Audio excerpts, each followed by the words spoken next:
Саламатсыңарбы, урматтуу үртүгандар, угармандар. Барыңыздарга Иса Машаяктын сүйүүсү менен салам айтам. Бүгүн биз сиздер менен Кудайдан коркуу деген темада сөз кылабыз.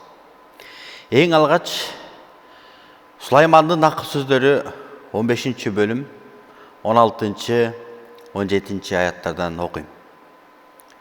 Акыл сөздөр 15 бөлүм 16-17 аяттар. Бай болуп тынчсызданып жашаганча, кедей болуп Теңирден коркуп жашаган жакшы.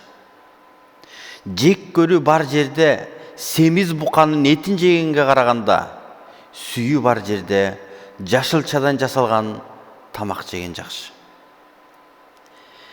Сулайман ал өзүнүн жашоосунда көптөгөн нерселерди кылып көрдү эле. Анын колунда баары бар болчу, анткени ал падыша болчу. Ал өзүнүн замандаштарынын арасынан ушунчалык ийгиликке жеткен адам эле. Ал өзүнүн насаатчы китебинде мен баардыгын кылып көрдүм деп айтат. Бирок ушул китептеринде Сулаймандын ошол жыйынтык чыгаргандыгын, ошол жыйынтыктын негизинде жазылган сөздөрүн окуйбуз. Сулайман ал айтып жатат: бай болуп тынчсызданып жашаганча, кедей болуп Теңирден коркуп жашаган жакшы. Бүгүнкү күндө Кудайдан коркуу деген тема бул өтө керектүү тема. Бул өтө актуальный тема. Не үчүн?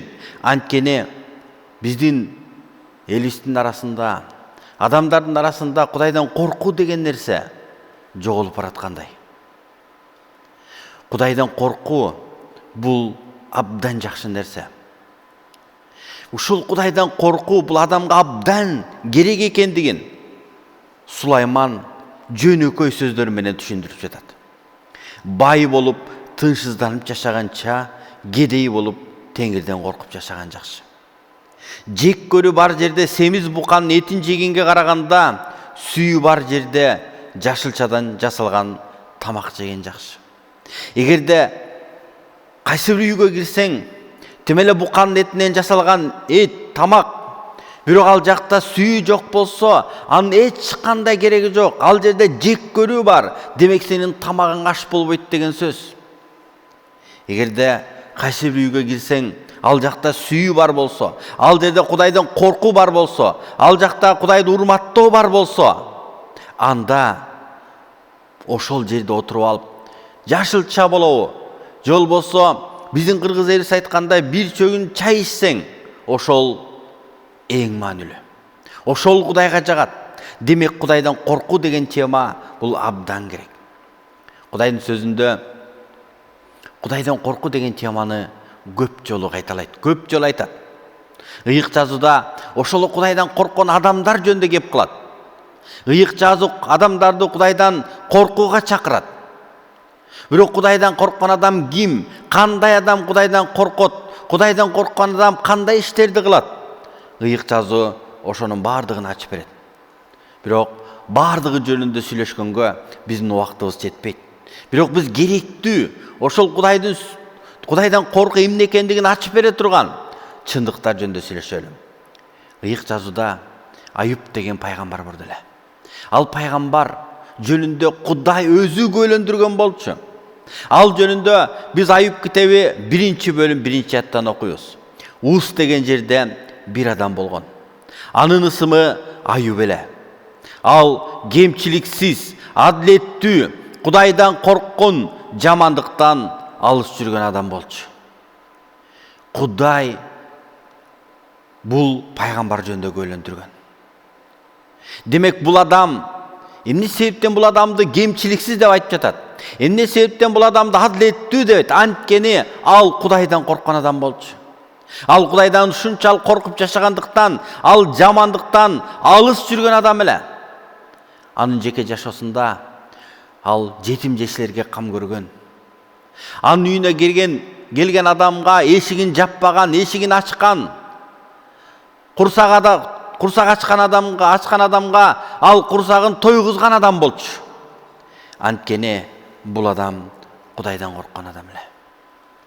Демек Эгер адам мен Кудайдан корком, мен Кудайдан корком деп эле айтып койсо, ал Кудайдан корком дегенди билдирбейт. Кудайдан корккон адамдын жашоосунда Кудайдан коркуу жемиштери көрүнүп туруш керек. Демек биз көрүп атабыз, Аюп ал Кудайдан корккон адам эле. Ушул учурда, ушул Аюп китеби 1-бөлүм 8-аятта мындай деп жалып турат. Шайтан Кудайдын алдына келди. Анал болсо, шайтан Кудайдын алдына келгенде, Кудай шайтандан сурап атат: "Сен менин кулум Аюпка көңүл бурдуңбу?" Дүйнө жүзүндө көптөгөн адамдар бар эле. Бирок шайтандын көңүлү Аюпка бурулду. Эмне себептен башка адамдарга анын көңүлү бурулган жок? Эмне себептен бир гана Аюпка көңүлү бурулду? Анткени Аюп Кудайдан корккон адам эле. Ал Кудайды сүйгөн, Кудайдын осуяттары менен жашаган, Кудайдын сөзүнөн, Кудайдын айтканы боюнча, Кудайдын көрсөтмөлөрү боюнча жашаган, оңго да солго да бурулбай, аракет кылып жашаган адам эле. Ал эми шайтан, Кудайдын душманы, Кудайдан корккон адамдардын душманы шайтан, Кудайдан корккон адамдарды жолдон чыгаргысы келет. Ал болгон күчүн жумшайт, ал талкалагысы келет. Анткени анын максаты ошол. Ал көптөгөн адамдарды жолдон чыгарган болчу. Көптөгөн Кудайдан корккон адамдарды Кудайдан алыстатты. Кудайга каршы тукурду. Бирок бул учурда дагы шайтан Аюпту жыккысы келди. Ошол себептен ал Аюпка көңүлү бурулуп калды. Ошондо Кудайдын алдына келгенде, Кудай шайтандан сурады: "Сен менин кулум Аюпка көңүл бурдуңбу? Анткени жер жүзүндө андай адам жок." Жер жүзүндө андай адам жок. Эгерде биз жакшылап көңүл бурсак, туугандардын арасында деген жок ал. Ал өзүнүн айылында, жолсо өзүнүн шаарында деген жок. Жер жүзүндө дейт. Демек жер жүзүндө андай адам жок. Демек ал өзүнүн учурунда, өзүнүн заманында ал ушунчалык Кудайдан корккон, Кудайды урматтаган, Кудайды сыйлаган, Кудайдын көрсөтмөлөрү менен жашаган адам экендигин Кудай өзү көйлөндүрүп жатат. Урматтуу бир тууганым, урматтуу угармандар, сиз Кудайдан коркосузбу? Кудайдан коркуу деген эмне? Эгерде Кудайдан корком деп, бирок Кудайдан корккон адамдын жемиштери сиздин жашооңузда жок болсо, анда Кудайдан корком деп өзүңүздү алдабаңыз. Кудай Аюп жөнүндө көйлөндүрүп атат. Аюп жөнүндө адамдар айткан жок, Кудай өзү айтып атат. Кудай шайтанга ал айтып атат: "Бул менин кулум" дейт. "Бул менин адамым, бул меники." Анткени дүйнө жүзүндө андай адам жок. Ал кемчиликсиз, адилеттүү. Анан ал Кудай белгилеп атат. Ал Кудайдан корккон адам. Ал жамандыктан алыс жүргөн адам. Шайтан Кудайдан корккон адамдар жыккысы келет. Эгерде мыйзамсыз адамды Кудай өзүнө чакырган болсо, анда мыйзамсыз адам Кудайга келбейт. Эгерде Кудайдан корккон адамды Кудай өзүнө чакырган болсо, ал Кудайдын үнүнө ушунчалык ал сезимтал, ал Кудайдын үнүн угат, ал Кудайдын айтканы боюнча жашайт. Анткени анын жүрөгүндө Кудай жашайт. Ал Кудай анын жүрөгүн башкарат. Ошол себептен анда Кудайдан коркуу күн өткөн сайын, убакыт өткөн сайын анда өсөт. Шайтан болсо, ал Кудайдан корккон адамдарды жок кылгысы келет. Ошон үчүн ар бир адам өзүнө суроо бериш керек: мен Кудайдан коркомбу? Мен жогоруда айткандай, Кудайдан корком деп айтуу бул өтө жоопкерчиликтүү сөз. Бардык адамдар эле айта берет: мен Кудайдан корком, мен Кудайдан корком деп айта берет. Бирок чынындап Кудайдан коркуу бул кандай экендигин ыйык жазуу бизге ачып берет. Шайтан ал айыпты жыққысы келді. Шайтандың көңілі Құдайдан қорққан Айыпқа бұрылды. Анткени жер жүзінде андай адам жоқ эле. Эгерде биздин коомубузда Құдайдан қорққан адамдар көп болса, анда жашоо кандай сонун болот эле. Эмне себептен бүгүнкү күндө биз үйлөрүбүздү бекитебиз? Эмне себептен чоң дуалдарды курабыз? Анткени Кудайдан коркпогон адамдар көп болгондуктан, бир нерселерибизди алдырып ийбеш үчүн биз сактанабыз. Эгерде Кудайдан корккон адамдар көп болгон болсо, анда анын баарынын кылыштын кереги жок болчу. Анткени Кудайдан корккан адам бирөөнүн эч нерсесин албайт эле. Кудайдан корккан адам бирөөнүн бир нерсесине көз артпайт. Кудайдан корккан адам ал жакынына зыян келтирбейт. Кудайдан корккан адам ал Кудай мени көрүп турат. Мен Кудайдын алдында жашайм. Менин баскан турганымды, сүйлөгөн сөзүмдү, керек болсо оюмду, ниетимди көрүп турат деп жашайт. Ооба, чын деле Кудай адамдын оюн, адамдын ниетин көрүп турат. Кудайдын сөзүндө, Кудайдын сөзү тирүү, кош мүздүү, кылычтан курч.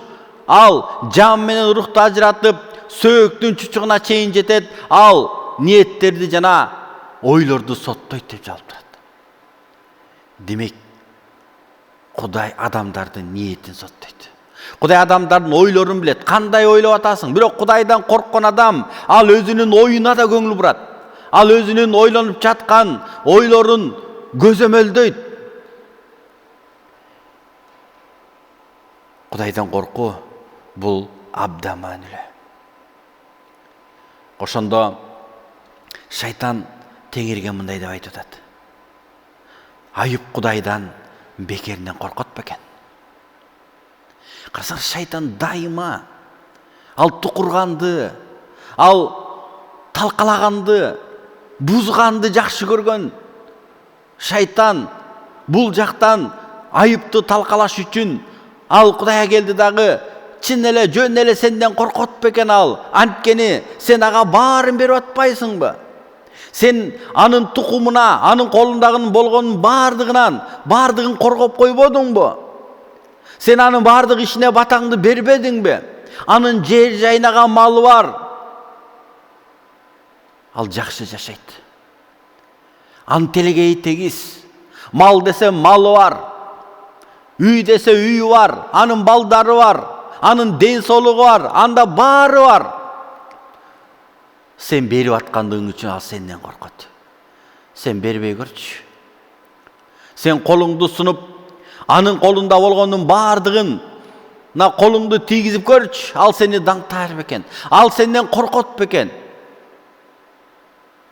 Билесиз, Кудай дайыма бизди сынайт. Кудай ал өзүнүн уулдары менен, өзүнөн корккон адамдар менен сыймыктангысы келет. Ушул жерден Кудай өзүнүн кулу, өзүнүн уулу Айып менен мактангысы келди. Ал сыймыктангысы келди. Ошондо Кудай шайтанга айтты. Мына, анын колунда болгонун баары сенин колуңда, бирок өзүнө тийбе деди. Ошондо шайтан барды дагы. Ал Айыптын башына мүшкүл салды. Ошондо Айыптын башына биринин аркасынан бири болуп кырсыктар келе берди. Анын балдары өлдү. Анын малын тартып алышты. Анын ушунчалык башына ушунчалык кыйынчылык түштү. Шайтан Айып Кудайга тил тийгизсе экен деген максаты менен чөлдөн катуу шамал келип үйдү талкалады, балдарыңдын үйү басып калды деген кабар келди. Анткени шайтан ошол аркылуу мына Кудай шамал жиберип, сен Кудайдан коркуп жашап атпадың беле, Кудай сени жазалады деген ой менен Айыпты Кудайга тил тийгизип, Кудайга жаман сөз айтуусун каалады. Эми Аюп чынында Кудайдан коркобу? Урматтуу бир тууганым, эгерде сенин колуңда бар болсо, Кудайдан корком, мен Кудайдан коркуп жашайм деп айтып коюшуң эле. Эгерде сенин башыңа кыйынчылык келбесе, эгерде сенин башыңа кырсык келбесе, сен Кудайдан корком деп жашап коюш, айтып коюшуң эле. Бирок эгерде сенин башыңа кыйынчылык келсе, эгерде сенин жакының ооруп калса, эгерде кылып аткан ишиң жүрбөй калса, эмнеге эле менин жолум болбой атат, эмнеге эле мен мындай болуп атам деген ойлор каптайт дагы, ошондо адам Кудайга тил тийгизип коюшу мүмкүн. Бирок Аюптун жашоосунда андай болгон жок. Шайтан Кудайга каршы Аюпту тукургусу келди. Ошондо анын башына ушунчалык кайгы келди. Ал кайгы биринин аркасынан бири келди. Бир күндө болду. Ошондо Аюп тура калды. Сырт кийимин айырды, чачын алды, жүз төмөндөп жыгылып, Кудайга таазим кылып, мен бул дүйнөгө жылаңач келгем, жылаңач кетем. Берген да Теңир, алган да Теңир, Теңирдин ысымы даңкталсын деди. Ошонун бардыгына карабастан Аюп күнөө кылган жок. Кудайга акарат келтирген жок. Аюп чын деле Кудайдан коркот экен. Көрсө Кудай бергендиги үчүн эмес. Ал Кудай бербесе деле, Кудай алып койсо деле Кудайдан коркот экен ал. Кудай Аюптун жүрөгүн көргөн болчу. Ал Аюпту билген эле. Ошол себептен ал Аюп менен сыймыктангысы келди. Бул менден корккон адам. Мунун жүрөгүн мен билем. Анын башына кыйынчылык келсе дагы, анын башына кайгы келсе дагы, ал мага тил тийгизбейт. Аюп Кудайга тил тийгизген жок. Анткени ал Кудайдан корккон адам болчу. Урматтуу бир тууган, сен Кудайдан коркосуңбу? Кудайдан коркуп жашоо бул абдан маанилүү жашоо. Эгерде сен жашооңдо Кудайдан коркуп жашоо бар болсо, анда сен үйүңдө чын эле жашылча менен тамактансаң дагы, бул эң маңыздуу жашоо. Кудайдан коркуп жашоо бул Кудайга жаккан жашоо. Кудайдан коркуу бул өтө адам баласы үчүн абдан керек. Кудайдын сөзүндө 14-чү Забурда 4-аятта мындай деген сөздөр бар. Кудайдан баш тартканды жек көргөн, ал эми Кудайдан корккондорду сыйлаган, зыян тартып каларына карабай, берген антынан танбаган адам гана Кудайдын алдында тура алат. Качан Дөт пайгамбар ал өзүнүн ой жүгүртүүлөрүндө ошол жазып жатканда ал айтып атат, ким Кудайдын алдында тура алат дейт. Ошондо Кудайдын алдында тура ала турган бир, Кудайга жага турган нерсе, Кудайдан баш тарткандарды жек көргөн, Кудайдан корккондорду сыйлаган, зыян тартып каларына карабай берген антан танбаган адам, ал Кудайдын алдында тура алат. Урматтуу бир тууганым, бир учур келет. Ар бирибиз Кудайдын алдына келебиз. Каалайбызбы, каалабайбызбы, биз Кудайдын алдына келебиз. Ошондо Кудайдан корккон адамдар, ошондо Кудайды ушунчалык кубаныч менен Кудайды карай алат. Кудайдан коркуп жашабаган адамдар, ошондо ал Кудайдын алдында тура албайт. Кудайдын алдында туруу үчүн Кудайдан коркууну ар бир адам үйрөнүш керек. Ал эми 24-чү Забурдун 12-аятында Теңир өзүнөн корккон адамга кайсы жолду тандап алууну көрсөтөт дейт. Демек Кудайдан корккон адам кайсы жолдо басып баратканын билет. Ал туура жолдобу, туура эмес жолдо бараткандыгын ачык эле билет. Анткени Кудай анын жолун Кудай багыттайт. Теңирдин жашуунун сыры Кудайдан корккондорго ал өзүнүн келишимин ошолорго жарыялайт. Көрсө Кудайдын адам баласы үчүн жашырып койгон, ачып бергиси келген көптөгөн сырлары бар. Бирок ошол сырларын Кудай өзүнөн корккон адамдарга ачат. Кудайдан корккон адам Кудай жөнүндө көп билет. Кудайдан корккон адам Кудайдын сырларын билет. Кудайдан коркуу бул генч. Кудайдан коркуу бул Кудайдын алдында ушунчалык бааланган, эң баалуу, аны эч бир нерсеге сатып алууга болбойт.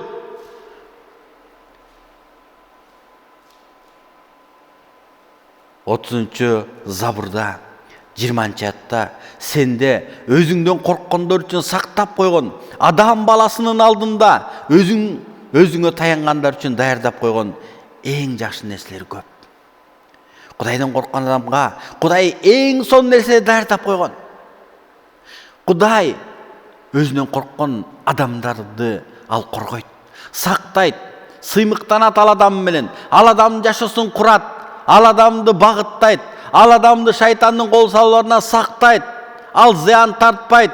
Шайтан ага канча кол салса дагы Кудайдын эң чоң калканычы бар. Урматтуу бир туугандарым, бүгүн мен сиздерди ушул Кудайдан коркуу жөнүндө ой жүгүртүшүңөрдү каалайт элем. Сиз Кудайдан коркосузбу? Кудайдан корккон адам, ал Кудайдын алдында жашайт. Адамдар көрбөсө дагы, ал Кудай карап турат деп жашайт. Бир кичинекей кыз 9 жашта экен. Ошондага кызматчы келип сураптыр. Сен Кудайга ишенесиңби деп. Анан, ооба мен Кудайга ишенем дептир. Ошондо кызматчы ал кичинекей кыздын чын эле Кудайга ишенеби? Анын жүрөгүндө Кудай жашайбы, жашабайбы? Ошону билгиси келип мындай суроо берген экен. А сен жүрөгүңдө Кудай жашап жаткандыгын, сен чындап Кудайга кантип ишенериңди кайдан билесиң дегенде, ал жөнөкөй эле жооп берген экен. Мен мурда апам үйдө жокто, үйдү шыпырып атканда, шыпырымдын бардыгын паластын астына шыпырып койчумун дептир. Бирок мен азыр антпай калдым. Анткени Кудай мени карап турат дептир. Ошондо кызматчы даана ачык түшүнгөн экен. Демек, ал кичинекей кыз, ал кичине болсо дагы анын жүрөгүндө Кудай бар экендигин, ал чындап Кудай менен жашайт экен, ал Кудайдан корккон кыз экендигин ал түшүнгөн экен. Урматтуу бир тууганым, сиз Кудайдан коркосузбу? Эгерде Кудайдан коркуп жашаңыз келсе, анда бүгүн Иса сизди чакырат. Эгерде адам чын жүрөгүнөн Исанын алдына келип, Иса Теңирим, менин күнөөмдү кечирчи. Мен сенден коркпой жашайм. Мен өзүм каалагандай жашайм, өз билгенимдей жашайм. Мен коркуп жашагым келет деп адам чын жүрөгүнөн келсе, Кудай анын күнөөсүн кечирет.